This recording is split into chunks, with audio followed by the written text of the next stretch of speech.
Hello friends, welcome to study तक। Friends, आज के इस क्लास में हम लोग रेलवे एएलपी टेक्नीशियन के लिए नोट्स को कवर करेंगे। जैसा कि फ्रेंड्स इसके पहले ऑलरेडी आपका कुछ क्लास आपका प्रोवाइड किया जा चुका है। अगर आप नए छात्र हैं तो प्ले लिस्ट जाकर के आप सारे क्लास को लगाएंगे और इसका पीडीएफ कंप्लीटली आपका वीडियो के डिस्क्रिप्शन बॉक्स में टेलीग्राम का लिंक डाला गया है, तो टेलीग्राम को आप सभी लोग ज्वाइन कर लें। वहाँ पर काफ़ी ज़्यादा मटेरियल्स आपको प्रोवाइड किया जा रहा है ताकि आप प्रॉपर तरीका से सभी क्वेश्चंस पेपर को रिवीजन कर पाएं। तो आइए फ्रेंड्स, आज के इस क्लास को हम लोग कंटिन्यू करते हैं। और जैसा कि आप सभी लोग देख पाएंगे, ये जो क्वेश्चन आपके एएलपी टेक्नीशियन के अंतर्गत पूछा हुआ भी है और प्लस इसके अलावा इसमें आपके सार संग्रह के रूप में आपका सिलेक्टिव क्वेश्चन, एनसीईआरटी का भी एग्जाम्पलर और जो ऑथेंटिक क्वेश्चन आपका वो सारा कुछ इसके अंतर्गत आपको डाले गए। इसके अलावा देखेंगे तो अभी जो आपका ग्रुप डी का रिसेंटली आपका एग्जाम कंडक्ट हुआ था, इसके पहले आपका वहाँ पर एनसीईआरटी का वेटेज आपका ज़्यादा होने के कारण से अब आप अलर्ट रहेंगे कि एनसीईआरटी से हुबहू क्वेश्चन अभी आपको देखने को मिलेगा। तो सारा कुछ इसके अंतर्गत आपको दिया गया है जिसको हम लोग कवर करने वाले हैं। तो आइए क्लास को हम लोग कंटिन्यू करते हैं और चीज़ों को समझते हैं।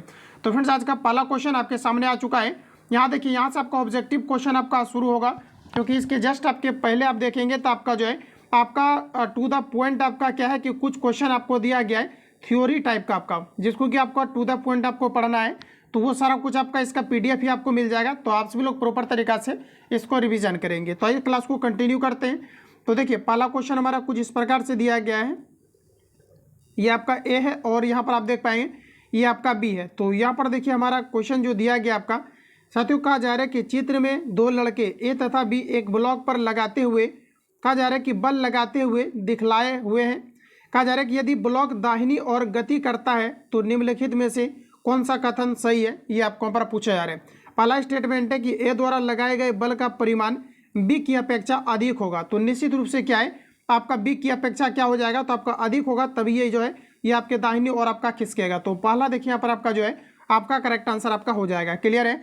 चलिए अगला क्वेश्चन नेक्स्ट देखेंगे। कहा जा रहा है निम्नलिखित बलों में से कौन सा बल संपर्क बल है। चलिए बताइए, राइट आंसर आपका क्या हो जाएगा। संपर्क बल की अगर दोस्तों बात करेंगे तो हमारा करेक्ट आंसर हो जाएगा घर्षण बल। ऑप्शन बी करेक्ट हो जाएगा। घर्षण बल हमेशा ऋणात्मक होता है क्योंकि ये अपोजिट डायरेक्शन में कार्य करते हैं। अगला क्वेश्चन नेक्स्ट का जा रहा है, पानी के द्वारा ऊपर की तरफ लगाया हुआ बल क्या कहलाता है। पानी के द्वारा ऊपर की ओर लगने वाले बल को कहते हैं उत्प्लावन बल। तो सी आपका यहाँ पर सही है। चलिए अगला क्वेश्चन नेक्स्ट देखेंगे। कहा जा रहा है कि जैसे ही एक तरल पदार्थ की मुक्त सतह से गहराई कम होती है, तरल द्वारा डाला गया दाब डैश होता है। तो फ्रेंड्स, यहाँ पर आपका सही आंसर हो जाएगा, ये आपके कम हो जाता है। तो सी आपका राइट हो जाएगा। जो भी छात्र थोड़ा सा वीक टाइप का है, आप सभी क्वेश्चन को 2 से 3 बार आप रिपीट करिए, यकीनन मानिए कि आपकी तैयारी बेहतर हो जाएगी। तो यहाँ पर देखिए आपका करेक्ट आंसर आपका सी हो जाएगा। चलिए अगला क्वेश्चन नेक्स्ट देखेंगे। और देखिए, खान जीएस रिसर्च सेंटर का भी अभी आपका लेटेस्ट में भी आपका बुक आ चुका है, जिसको हम लोग काफ़ी जल्दी कवर करने वाले हैं। जो लोग बेहतर तरीका से साइंस को कवर करना चाहते हैं, क्योंकि दोस्तों साइंस का वेटेज आपका ज़्यादा है। एएलपी टेक्नीशियन के अंतर्गत आपका टोटल आपका 60 क्वेश्चन आपके आने वाले हैं, सीबीटी 1 और सीबीटी 2 मिला करके।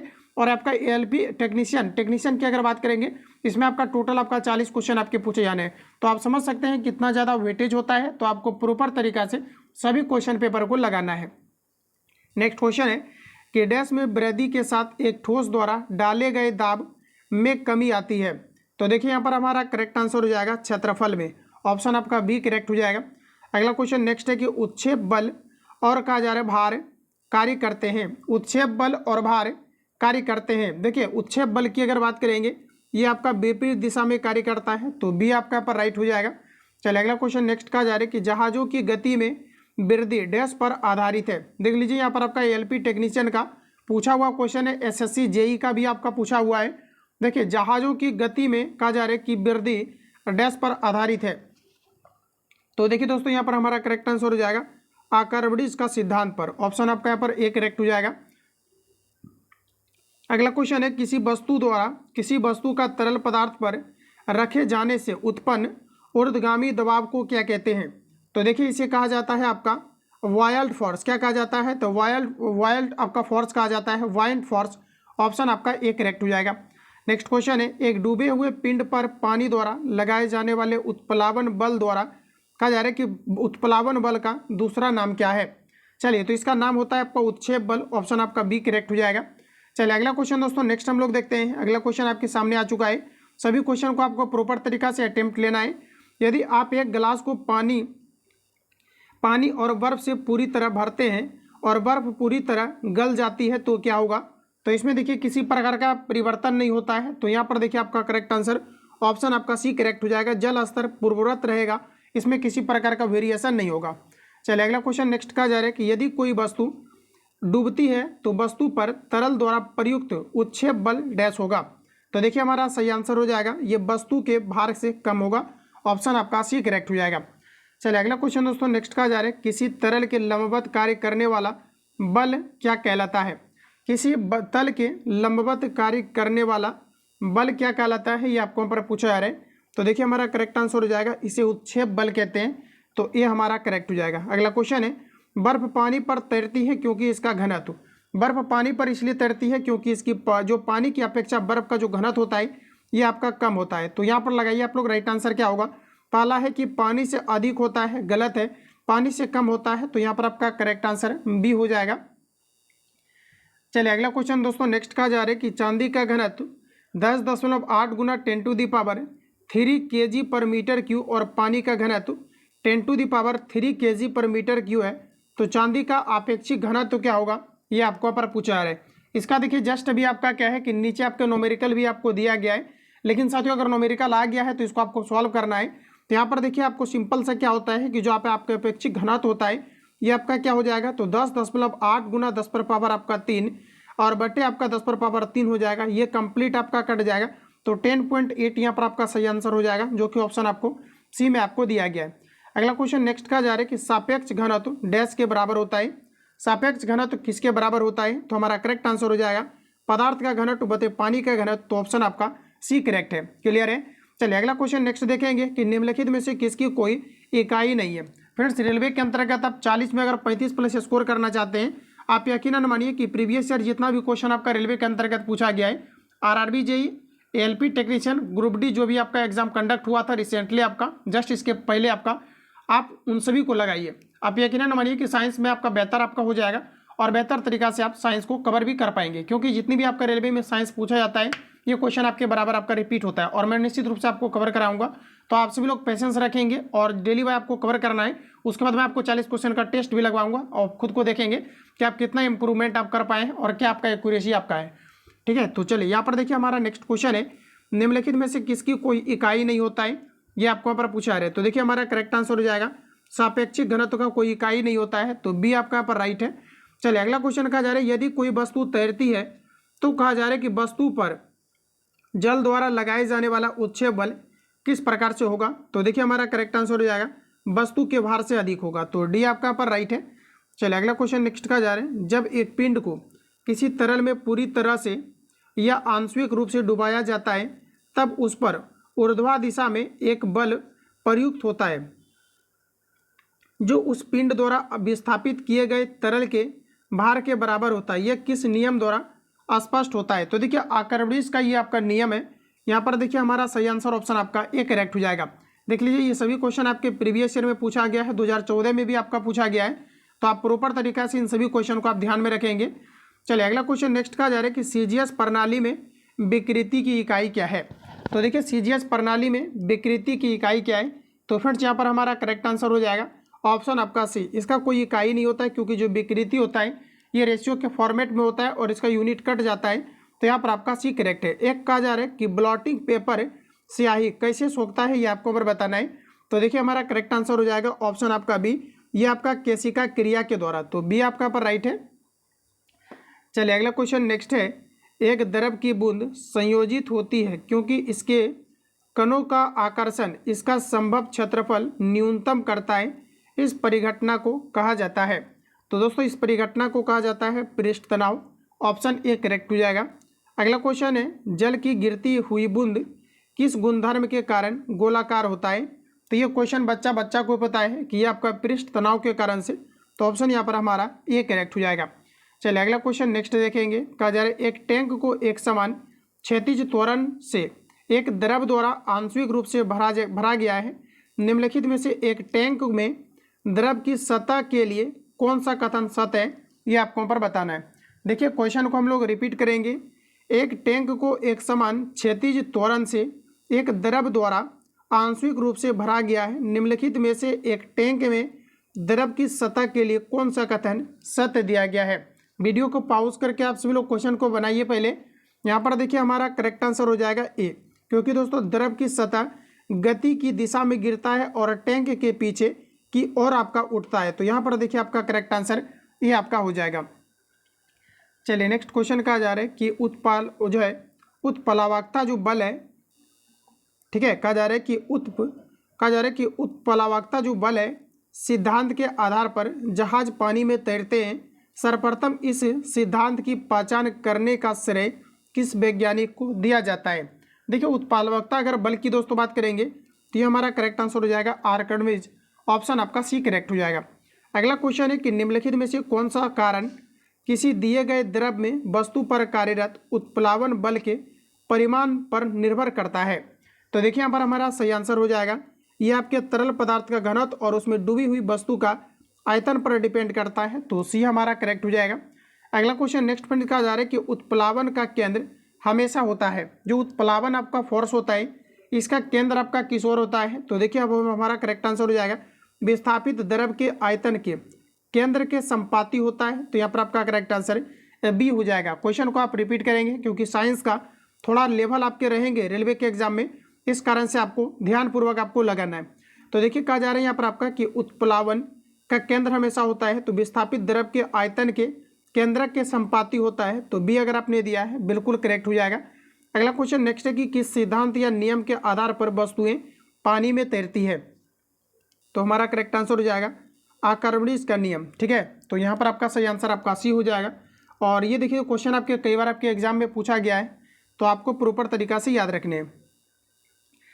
अगला क्वेश्चन दोस्तों नेक्स्ट हमारा कुछ इस प्रकार से है, जब किसी पिंड को किसी द्रव में पूर्ण या आंशिक रूप से डुबाया जाता है तब यह पिंड विस्थापित द्रव के भीतर के बराबर एक उत्क्षेप बल का अनुभव करता है। इसे किस सिद्धांत के द्वारा समझा जा सकता है? तो हमारा वही करेक्ट आंसर होगा जो हमारा आर्किमिडीज का नियम है। तो यहाँ पर आपका करेक्ट आंसर भी हो जाएगा।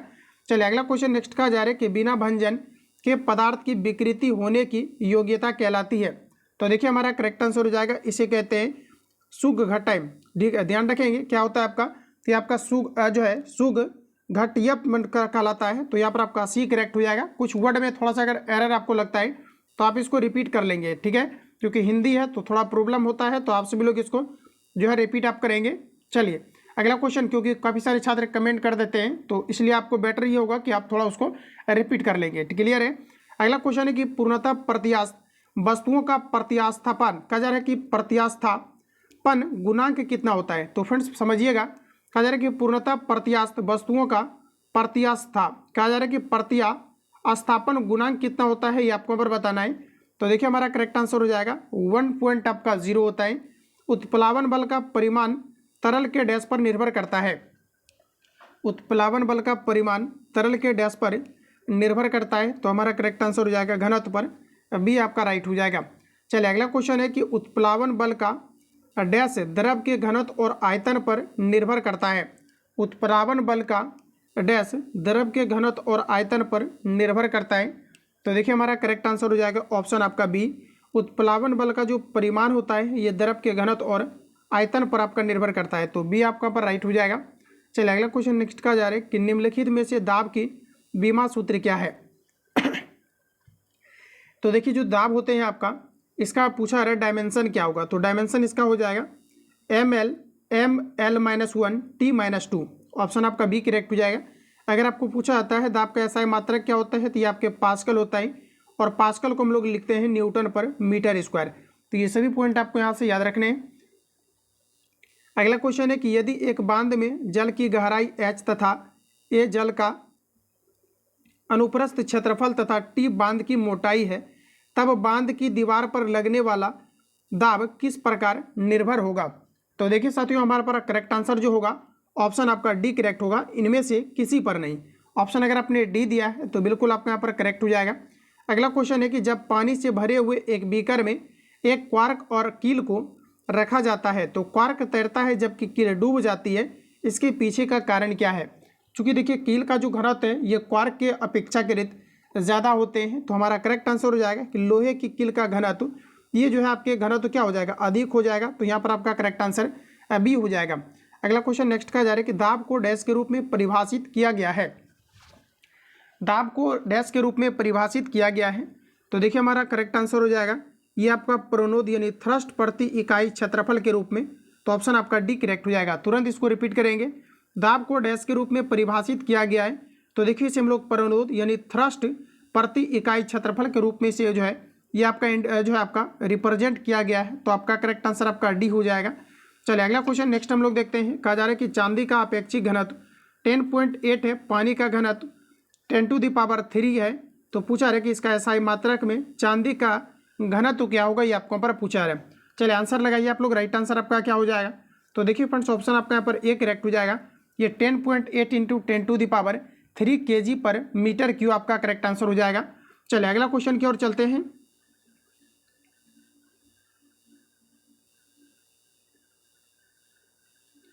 चलिए अगला क्वेश्चन आपको नेक्स्ट दिया गया है। प्रश्न में कहा जा रहा है कि निम्न में से किसका घनत्व जल के घनत्व से अधिक होता है? चलिए बताइए आप लोग। राइट आंसर आपका क्या हो जाएगा? किसका घनत्व जल के घनत्व से अधिक होता है? तो हमारा करेक्ट आंसर हो जाएगा लोहे के कील का। एक सदिश राशि में परिमाण और दिशा दोनों होते हैं, जबकि अदिश राशि में केवल परिमाण होता है और दिशा नहीं होता है। निम्नलिखित में से अदिश राशि कौन सा है, ये आपको पर पूछा रहा है। अदिश राशि की अगर तो दोस्तों बात किया जाए, ऑप्शन आपका ए करेक्ट हो जाएगा। दाब जो होता है ये आपके अदिश राशि है। बाकी विस्थापन, संवेग या बल की बात करेंगे, ये सभी आपका वेक्टर क्वांटिटी है। बल का एसआई मात्रक आपका न्यूटन होता है।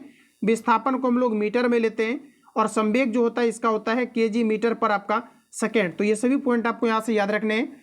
चलिए अगला क्वेश्चन नेक्स्ट देखेंगे। एकांक पदार्थ के घनत्व को डैश के रूप में परिभाषित किया जाता है। एकांक पदार्थ के घनत्व को डैश के रूप में परिभाषित किया जाता है। तो द्रव्यमान प्रति इकाई घनत्व, ऑप्शन यहाँ पर आपका ए करेक्ट हो जाएगा। चलिए अगला क्वेश्चन नेक्स्ट देखेंगे। किसी तापमान पर पानी का घनत्व अधिकतम होता है। पानी का घनत्व 4 डिग्री सेल्सियस पर अधिकतम होता है। तो ऑप्शन आपका यहाँ पर डी करेक्ट हो जाएगा। चलिए अगला क्वेश्चन नेक्स्ट देखेंगे। ठोस के पिघले के दौरान इसका तापमान कितना होता है? ठोस के पिघलने के दौरान इसका तापमान पर क्या प्रभाव पड़ेगा? तो दोस्तों आपका करेक्ट आंसर हो जाएगा परिवर्तित नहीं होता है। ऑप्शन आपका डी करेक्ट हो जाएगा। तुरंत रिपीट करेंगे, ठोस के पिघलने के दौरान इसका तापमान क्या होगा? तो ऑप्शन आपका डी करेक्ट हो जाएगा, परिवर्तित नहीं होता है। अगला क्वेश्चन है कि जैसे ही एक तरल पदार्थ की मुक्त सतह से गहराई बढ़ती है, तरल द्वारा डाला गया दाब डैश कहलाता है। जैसे ही एक तरल पदार्थ की मुक्त सतह से गहराई बढ़ती है, तरल द्वारा डाला गया दाब डैश कहलाता है। तो फ्रेंड्स ये आपका कहलाता है बढ़ जाता है। ऑप्शन आपका यहाँ पर सी करेक्ट हो जाएगा। चलिए अगला क्वेश्चन नेक्स्ट देखेंगे। कहा जा रहा है एक आदर्श तरल पदार्थ क्या है? एक आदर्श तरल पदार्थ हुआ है जिसमें सभी तरह की क्वालिटीज पाई जाती है।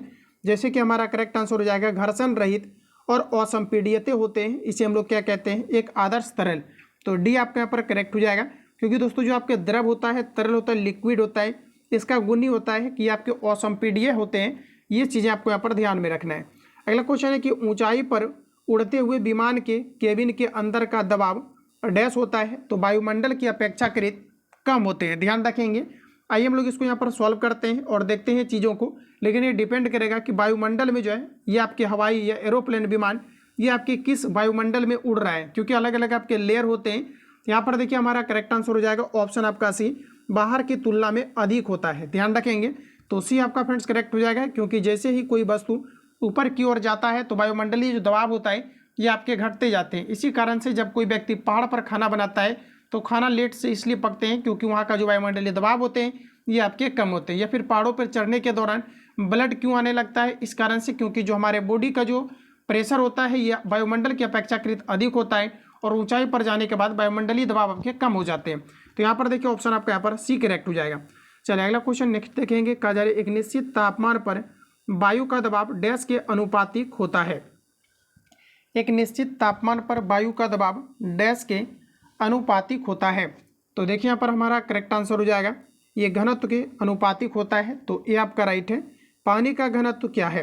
पानी की घनत्व की अगर दोस्तों बात करेंगे तो हमारा करेक्ट आंसर हो जाएगा 1000 किलो प्रति आपका घन मीटर है। तो ऑप्शन आपका ए करेक्ट हो जाएगा। चलिए अगला क्वेश्चन नेक्स्ट कुछ इस प्रकार से है कि निम्नलिखित कारणों में से किसके कारण बादल आकाश में तैरते हैं? निम्न घनत्व के कारण से तैरते हैं। ऑप्शन देखिए आपको ऑप्शन में क्या दिया गया है, ऑप्शन के अकॉर्डिंग आप लोग लगाएंगे। चलिए बताइए आप लोग राइट आंसर आपका क्या हो जाएगा? बादल जो तैरते हैं किस कारण से? तो निम्न घनत्व के कारण से। ऑप्शन आपका डी करेक्ट हो जाएगा। कणों की अधिकतम गतिज ऊर्जा डैश में होती है। चलिए आंसर बताइए दोस्तों। राइट आंसर आपका क्या हो जाएगा? कणों की अधिकतम गतिज ऊर्जा कहाँ पर होती है?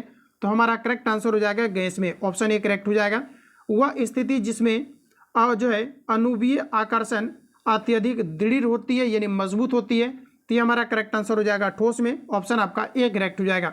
ये सभी क्वेश्चन आपको फटाफट अटेम्प्ट लेना है, सभी क्वेश्चन को अटेम्प्ट लेते हुए चलेंगे। अगला क्वेश्चन है कि गैस में आणविक गति के वितरण पर तापमान में वृद्धि के प्रभाव के संबंध में निम्नलिखित में से कौन सा कथन सत्य नहीं है, ये आपको पर बताना है। गैस में आणविक गति के वितरण पर तापमान में वृद्धि के प्रभाव के बारे में बताना है। कौन सा स्टेटमेंट आपका गलत दिया गया है? तो देखिए हमारा दूसरा करेक्ट होगा, सबसे संभावित गति के साथ अणुओं का अंश बढ़ता है, तो ऑप्शन आपका यहाँ पर बी करेक्ट हो जाएगा। चलिए अगला क्वेश्चन नेक्स्ट का जा रहा है कि निम्न में से क्या आर्किमिडीज के सिद्धांत पर आधारित नहीं है? तो देखिए आर्किमिडीज एक फेमस जो है, ये आपके क्वेश्चन रहा है, एक फेमस वैज्ञानिक रहे हैं जिन्हें दोस्तों जो आपके उत्प्लावन आपके बल है, इसके बारे में इन्होंने इन चीज़ों को रिप्रेजेंट किया था कि जब किसी वस्तु को द्रव में डुबाया जाता है तो ये अपने भार के अकॉर्डिंग ये पानी को विस्थापित करते हैं। तो यहाँ पर देखिए हमारा राइट आंसर हो जाएगा ऑप्शन आपका डी, ये ऑडियोमीटर पर आपके आधारित नहीं है, क्योंकि ऑडियोमीटर जो होते हैं ये दोस्तों गाड़ी के चली गई दूरी को मापता है, इसलिए हमारा करेक्ट आंसर आपका डी हो जाएगा। अगला क्वेश्चन नेक्स्ट कहा जा रहा है कि वस्तुतः किसी गैस द्वारा पात्र के दीवार पर लगाया गया बल कहा जा रहा है कि बल है गैस के अणुओं के। तो यहाँ पर देखिए राइट आंसर आपका क्या हो जाएगा? तो यहाँ पर देखिए हमारा करेक्ट आंसर हो जाएगा कि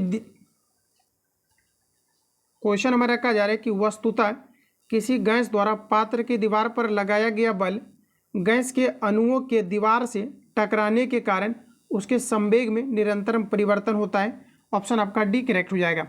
अगला क्वेश्चन नेक्स्ट फ्रेंड्स कहा जा रहा है कि मिट्टी का तेल लालटेन बत्ती में इनमें से किस गुण के कारण ऊपर चढ़ता है? तो केशिकत्व क्रिया के कारण से, तो ऑप्शन आपका यहाँ पर बी करेक्ट है। अगला क्वेश्चन नेक्स्ट देखेंगे हम लोग। अगला क्वेश्चन हमारा नेक्स्ट कुछ इस प्रकार से दिया गया है कि द्रव में पूर्णतः आंशिक रूप से डूबे हुए किसी पिंड पर ऊपर की ओर लगने वाला उत्प्लावन बल पिंड द्वारा विस्थापित द्रव के भार के बराबर होता है, यह कथन डैश से संबंधित है। तो ये फ्रेंड्स आपके कथन जो है आर्किमिडीज के नियम पर आधारित है, तो ऑप्शन आपका ए करेक्ट हो जाएगा। आप देख पाएंगे कि सेशन वाइज यहाँ पर आपको नोट्स कवर कराया गया है और कितना ज़्यादा क्वेश्चन आपका रिपीट किया गया है, तो सभी का आपको आंसर आपको हाईलाइट करके इसका पीडीएफ मिल जाएगा। अवश्य आप सभी लोग इसको रिवीजन करेंगे।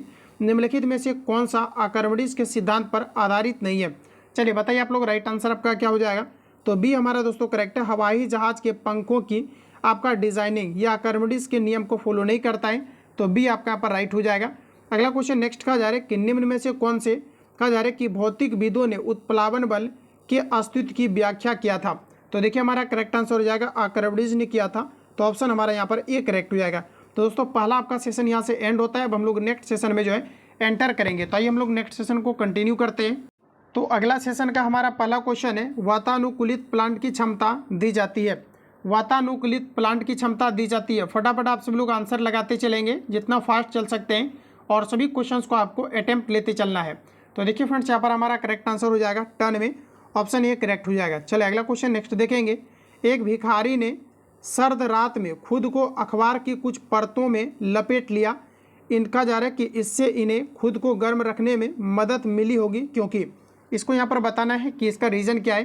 तो हमारा करेक्ट आंसर हो जाएगा अखबार की परतों के बीच फंसी हवा उष्मा की सूचालक होती है, तो ऑप्शन आपका यहाँ पर बी करेक्ट हो जाएगा। चलिए अगला क्वेश्चन नेक्स्ट का जा रहा है कि पहेली और बुझो ने अपने शरीर का तापमान मापा। पहेली का तापमान 98.6 डिग्री फ़ारेनहाइट और बुझो का तापमान 37 डिग्री दर्ज किया गया। तो निम्नलिखित कथनों में से कौन सा सत्य है, ये आपको पर पूछा रहा है। दोस्तों सामान्य व्यक्ति का जो बॉडी टेम्परेचर होता है ये 36.6 डिग्री आपका सेल्सियस होता है, ये करीब आपके 37 के करीब आपको लिया जाता है। तो आंसर लगाना है आपका, सही आंसर आपका क्या होगा। और फ़ारेनहाइट में अगर दोस्तों बात करेंगे तो यह 98.6 डिग्री आपके फ़ारेनहाइट होते हैं। तो यहाँ पर देखिए आपका करेक्ट आंसर हो जाएगा दोनों के शरीर का सामान्य तापमान होगा, यानी एक समान होगा, ऑप्शन आपका यहाँ पर सी करेक्ट हो जाएगा। चलिए अगला क्वेश्चन दोस्तों नेक्स्ट हमारा कुछ इस प्रकार से दिया गया है, आप इसको ध्यानपूर्वक अध्ययन करेंगे और नीचे दिए गए आपको प्रश्न का आंसर देना है। कहा जा रहा है एक छात्र डॉक्टर का थर्मामीटर पढ़ रहा है, कौन सा चित्र तापमान बढ़ने की सही विधि को इंगित करता है? तो देखिए यहाँ पर एग्जैक्ट अगर आंसर की बात करेंगे तो ऑप्शन हमारे यहाँ पर सी आपका करेक्ट हो जाएगा। ऑप्शन अगर आपने यहाँ पर सी लगाया है तो बिल्कुल आपका यहाँ पर करेक्ट हो जाएगा। चलिए अगला क्वेश्चन दोस्तों नेक्स्ट हम लोग देखते हैं। इस प्रकार से आपका कुछ क्वेश्चन दिया गया है, जैसा कि आप देख पाएंगे एग्जाम के लिए काफ़ी ज़्यादा इंपॉर्टेंट आपका है कि निम्नलिखित में से कौन सा ताप की एसआई इकाई को व्यक्त करता है? निम्नलिखित में से कौन है जो ताप की एसआई इकाई को व्यक्त करता है? तो हमारा करेक्ट आंसर हो जाएगा केल्विन। नेक्स्ट हमारा दिया गया है कि जो है पीजो इलेक्ट्रिक प्रभाव में विद्युत का उत्पादन डैश के द्वारा होता है। पीजो इलेक्ट्रिक इफेक्ट में विद्युत का उत्पादन दाब के द्वारा होता है, तो डी आपका यहाँ पर राइट हो जाएगा। अगला क्वेश्चन नेक्स्ट है कि दूर की वस्तुओं जैसे सूर्य आदि का ताप किस तापमापी के द्वारा मापा जाता है? तो फ्रेंड्स हमारा करेक्ट आंसर हो जाएगा सूर्य विकिरण उत्तमापी के द्वारा। तो ऑप्शन यहाँ पर आपका सी करेक्ट हो जाएगा। चलिए अगला क्वेश्चन नेक्स्ट हम लोग देखते हैं, कुछ इस प्रकार से आपको दिया गया है। देखिए अगला क्वेश्चन हमारा नेक्स्ट का जा रहा है। अगला क्वेश्चन देखिए नेक्स्ट हमारा कुछ इस प्रकार से है, विकिरण पायरोमीटर से कितना तापमान मापा जाता है? चलिए आंसर बताएंगे आप लोग। राइट आंसर आपका क्या हो जाएगा? विकिरण पायरोमीटर से कितना तापमान को मापा जाता है, ये चीजें आपको यहाँ पर बताने हैं। चलिए आंसर बताइए आप लोग। राइट आंसर आपका क्या हो जाएगा?